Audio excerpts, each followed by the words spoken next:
When the market crashes, these 7 stocks will lead the decline. And because they're such a large percentage of the index, the crash will be faster and more severe than anything we've seen. Insider selling has reached levels that historically precede major market declines. Corporate executives have access to information that ordinary investors don't. They see the real earnings, the real pipeline, the real problems before anyone else. When they start selling massive amounts of their own company's stock, it's a signal that they don't believe current prices are sustainable. Jeff Bezos sold over $13 billion worth of Amazon stock through 2024 and 2025. Mark Zuckerberg has been selling billions worth of Meta stock. Nvidia executives, even as the stock was hitting new highs, were selling shares. This is what happened in 1929 and again in 2000. Insiders know when valuations are insane and they get out before the crash. Warren Buffett, the most successful investor in history, is hoarding cash at levels he's never maintained before. Berkshire Hathaway's cash position exceeds $325 billion, the highest in the company's history both in absolute terms and as a percentage of assets.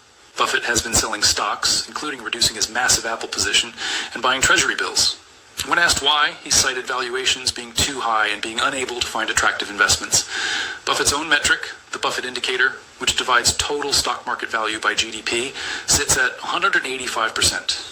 He said that a reading above 120% indicates dangerous overvaluation. At 185%, the signal couldn't be clearer. The world's best investor is sitting in cash, waiting for the crash because he knows it's coming. The local restaurant, the small retail shop, the family-owned service business, these will fail by the hundreds of thousands. Large corporations with access to capital markets will survive, though smaller.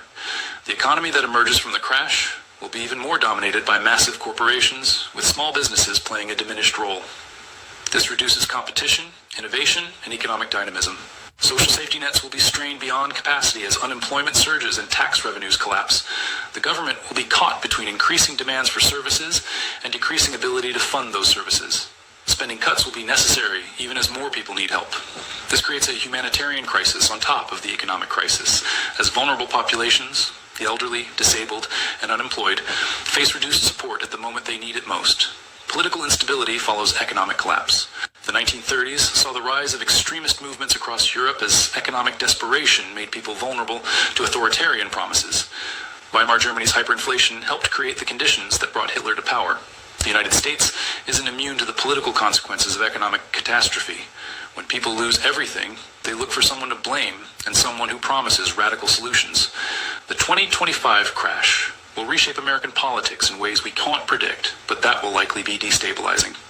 So why is 2025 worse than 1929 and 2008 combined? Because we have the asset bubbles of 1929 in stocks, the debt bubbles of 2008 in housing and credit, and the government debt bubble that didn't exist in either previous crisis. All three are happening simultaneously. In 1929, only stocks crashed and only 10% of Americans were affected directly. In 2008, housing crashed, but the government could borrow to bail out banks and the Fed could print money without causing inflation.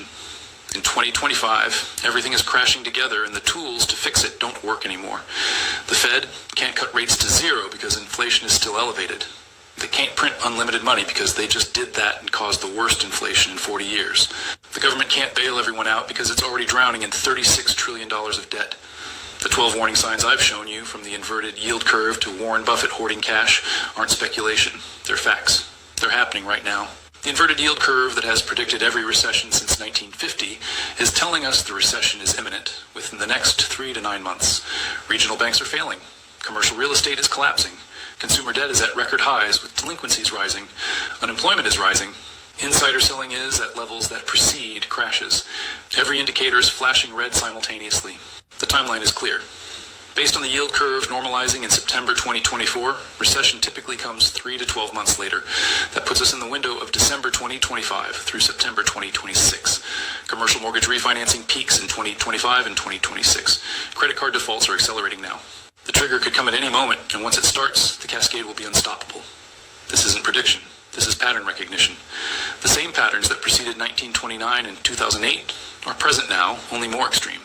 When the crash comes, stocks will drop 65 to 80% from peak, worse than 1929's 89% drop, because it will be faster and more concentrated. Bonds will drop 35 to 50%, something that didn't happen in previous crashes. Real estate will drop 40 to 60%, worse than 2008's decline. Unemployment will exceed 15%. And recovery will take not 5 years like 2008, but 10 to 20 years or more because the Fed has no tools left and the government has no borrowing capacity left.